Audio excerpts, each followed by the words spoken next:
আমার উপজেলায় চর অঞ্চলে কোনো চোর থাকতে পারবে না এবং চোরের যারা মদতপুষ্ট তাদেরকেও আপনারা দেখেন, চিহ্নিত করেন এবং চোরেরা কার সাথে যোগাযোগ করে এই থানার মাধ্যমে এই কাজগুলো করে এবং চোরের পিছনে প্রভাবশালী মহল কাজ করতেছে। একটা নেতার বাসায় বসে যদি একটা চোর ভিডিও রেকর্ড করে এবং সে যদি আমার বিরুদ্ধে স্টেটমেন্ট দেয়, তাহলে একটা নেতাই কি এটার সাথে জড়িত হইতে পারে না? তবে আমি ওই নেতার দৃষ্টি আকর্ষণ করব যে আপনি একজন নেতা হইয়া আপনি যদি একটা চোর আপনার বাসায় স্থান দেন, তাহলে প্রমাণিত হয় কি যে আসলে চোরের লিডার আপনি। অতএব এই ধরনের কাজ থেকে আপনি বিরত থাকবেন, নাহলে আপনার ভবিষ্যৎ অন্ধকার। আলামিন, আমি চর বাঁশবেড়িয়াত আমার বাড়ি। আমি চোরা খোকনের লাগে 4-5 বছর কাজ করি। সে চোরা মহিষ আনতে গাছ বনে চর হাদির দুর্দশা চোর, চর হাদির খোকন, জাহিদ, হেরা মহিষ বিভিন্ন এলাকা দিয়ে মহিষ চুরি করে আনতে আইনে আমি লালন পালন, আমি রাখাল ছিলাম, লালন পালন করিয়া আমার নামে সোতা কাটতে হেরা মহিষ বিক্রি করতে আমাদের দশপিনার ভাইস চেয়ারম্যান হে মহিষও উদ্ধার করিয়া এই চিহ্নক দিয়া চেয়ারম্যানেরা আটক দিছে। আটক দেওয়ার পর মহিষ জিম্মি রাখছে, দশপিনা ওসি স্যারের কাছে জিম্মি রাখছে। 35টা মহিষ ধরিয়া থানায় দেয়।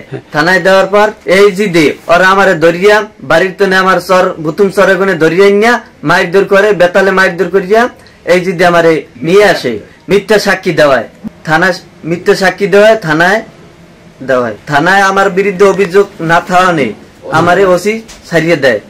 সাহসী ওরা আমার যে কোনো মুহূর্তে মানুষ দিয়া হুমকি দেওয়া হয়, মাইর দিয়া লাইবে।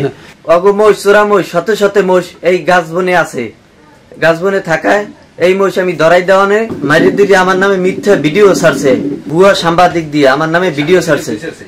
আমি এর বিচার চাই।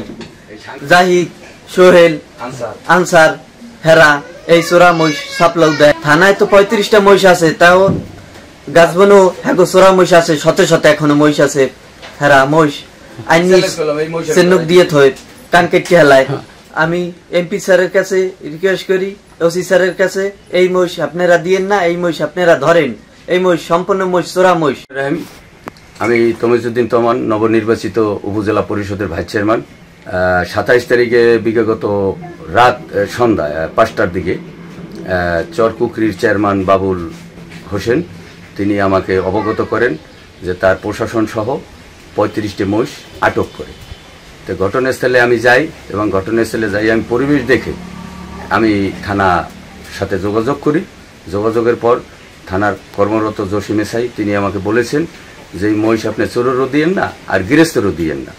তখন আমি এই মহিষ থানার মাধ্যমে হ্যান্ড ওভার করি। আমরা প্রয়োজন হলে যদি এটা নিয়ে বাড়াবাড়ি করা হয়, চোর নিয়ে যদি বাড়াবাড়ি করা হয়, তাহলে আমরা সাংবাদিক সম্মেলন করব, আমরা মানববন্ধন করব এবং এটার জন্য যথাযথভাবে আমরা ডিসি সাহেবের কাছেও আমরা জানাবো। চর হাদির চোর সিন্ডিকেটের মূল মাধ্যমকে নাহলে শত শত মহিষ নিয়ে ওরা গাছ বাগানে রাখে এবং এই রাখাল দিয়ে ওরা মহিষ রাখায়। এই ছেলের 2 লক্ষ টাকা বেতনও ওরা দেয়নি। অতএব আমি আপনাদের মাধ্যমে এটার একটা সুষ্ঠু তদন্ত চাই এবং এটার সুষ্ঠু একটা বিচার চাই, যাতে এই গরিব ছেলেটা যাতে কোনো সামাজিকভাবে ওই জন্য হ্যাবুতপূর্ণ না হয়। ওরে যে ধরিয়ে নিয়ে নির্যাতন করেছে এই জন্য আমি মনে করেন তীব্র নিন্দা জানাই এবং ওসি মহোদয়কে আমি একটু ধন্যবাদ জানাই যে ওর বিরুদ্ধে অভিযোগ না থাকায় ওসি ওকে ছেড়ে দিয়েছে। এই জন্য আমি ওসি মহোদয়কে ধন্যবাদ জানাই।